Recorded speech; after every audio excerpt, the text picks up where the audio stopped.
Murasaki Shikibu, sin duda una de las escritoras más famosas del antiguo Japón y una de las mujeres más importantes de la historia. Se considera que su obra, Genji Monogatari, fue la primera novela escrita en toda la historia. Sin embargo, hoy hablaremos de ella, de la autora, dejando de lado su celebrada novela para otro vídeo.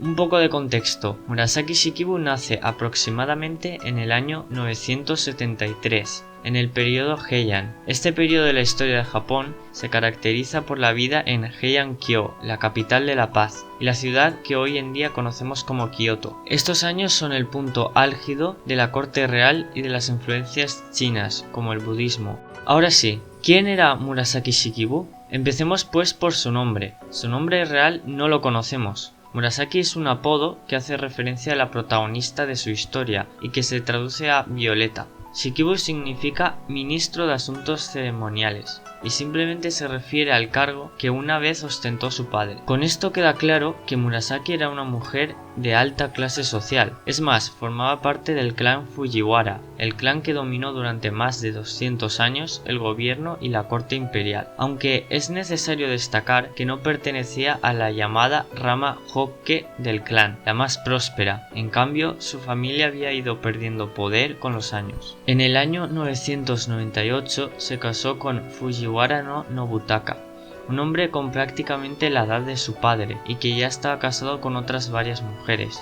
Aún así, se dice que fue un matrimonio feliz. Tan solo un año después tuvieron una hija. Desafortunadamente, Nobutaka no tardó en morir debido a una epidemia. Fue entonces, tras la muerte de su marido, cuando comenzó a escribir su famosa novela. 5 años más tarde, en el año 1006, se convirtió en dama de compañía, pasando a formar parte de la corte real. ¿Pero qué es una dama de compañía? Pues son aquellas mujeres que, como su nombre indica, hacían compañía y asistían a la emperatriz. En el caso de Murasaki, consistía más bien en hacer de tutora cultural de la entonces emperatriz Shoshi. Fue el padre de Shoshi, el hombre más poderoso de su tiempo, Fujiwara no Michinaga, quien le pidió a Murasaki que formara parte de la comitiva de su hija. Murasaki aceptó y sirvió a la emperatriz el resto de su vida. El caso es que para una viuda en aquella época solo habían 2 salidas: entrar al servicio de su majestad o pasarse a la vida religiosa.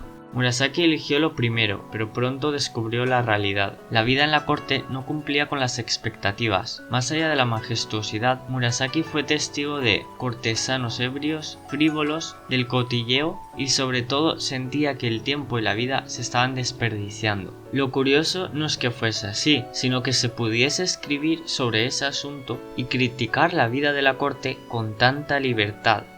La mayoría de las anécdotas que nos han llegado de la vida de la autora provienen de su diario, el que relata 3 años de su vida al servicio de Shoshi. Es increíble cómo una obra como esta haya podido sobrevivir el paso de los años para arrojar luz sobre la vida de hace un milenio. A los más interesados os recomiendo encarecidamente que lo leáis. En resumen, su diario relata con gran detalle el nacimiento de un emperador y los acontecimientos posteriores. Sin embargo, Murasaki no se limita a ello y añade varias reflexiones personales acerca de la corte, de sus compañeras, también damas de compañía, e incluso del sentido mismo de la vida.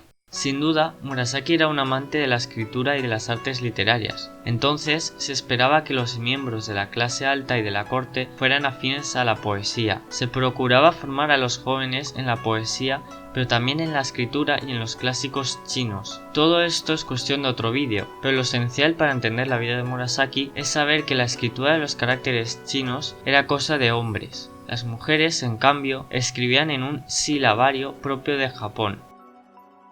Sin embargo, Murasaki estaba por lo menos interesada en la escritura china. Incluso llegó a enseñarle a la emperatriz Shoshi a leer los caracteres en secreto, tal y como menciona en su diario.